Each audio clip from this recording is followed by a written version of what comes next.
പൗരന്മാരെ ജലസാക്ഷരരാക്കാനുള്ള കർമ്മ പരിപാടിയുമായി രംഗത്തിറങ്ങുകയാണ് കണ്ണൂർ കോർപ്പറേഷൻ. ജല ബജറ്റ് എന്ന പേരിൽ ഹരിത കേരള മിഷനുമായി ചേർന്നാണ് പദ്ധതി നടപ്പാക്കുക. രാജ്യത്ത് തന്നെ ആദ്യമായാണ് കോർപ്പറേഷൻ ഇത്തരമൊരു പദ്ധതിക്ക് മുൻകൈയെടുക്കുന്നത്.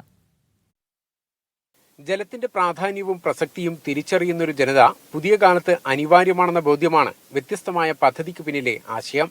ശുദ്ധജല സ്രോതസ്സുകൾ കുറയുകയും ജലത്തിന്റെ ഉപയോഗം വർദ്ധിക്കുകയും ചെയ്തതോടെ നാട്ടുകാർ ജലത്തെക്കുറിച്ചുള്ള വിവരങ്ങളിൽ കൂടുതൽ ബോധവാന്മാരാകേണ്ടതുണ്ട്.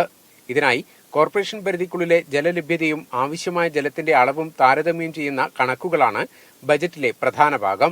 നമുക്ക് ലഭിക്കുന്ന ജലം നമ്മൾ കൃത്യമായി മാനേജ്മെന്റ് ചെയ്ത് നമുക്കത് ഉപയോഗിക്കാൻ ആവശ്യമായ ഒരു സംവിധാനം ഉണ്ടാക്കുക എന്നുള്ള അത് ജനങ്ങളെ ശരിക്കും പറഞ്ഞാൽ ജലസാക്ഷരത എന്ന് പറയേണ്ടത് ജലസാക്ഷരതയിൽ ജനങ്ങൾ നമ്മളിപ്പോൾ എല്ലാം ഡിജിറ്റൽ സാക്ഷരത എന്ന് പറയുന്നത് പോലെ നമ്മളിത് ജലസാക്ഷരതയാണ് യഥാർത്ഥത്തിൽ. നമുക്ക് ലഭിക്കുന്ന മഴ, ഭൂഗർഭജലം തുടങ്ങിയവയെ അടിസ്ഥാനമാക്കിയാണ് ബജറ്റ് തയ്യാറാക്കിയിരിക്കുന്നത്. ജലസംഭരണം, മലിനീകരണം നിയന്ത്രിക്കൽ, ദുരുപയോഗം തടയൽ തുടങ്ങിയ കർമ്മപരിപാടികളും വ്യത്യസ്തമായ ഈ ആശയത്തിലൂടെ ലക്ഷ്യമിടുന്നുണ്ട്. കോർപ്പറേഷൻ പരിധിയിലാകെ പദ്ധതി പ്രാവർത്തികമാക്കാനുള്ള തീരുമാനത്തിലാണ് അധികൃതർ. മീഡിയ 1 കണ്ണൂർ.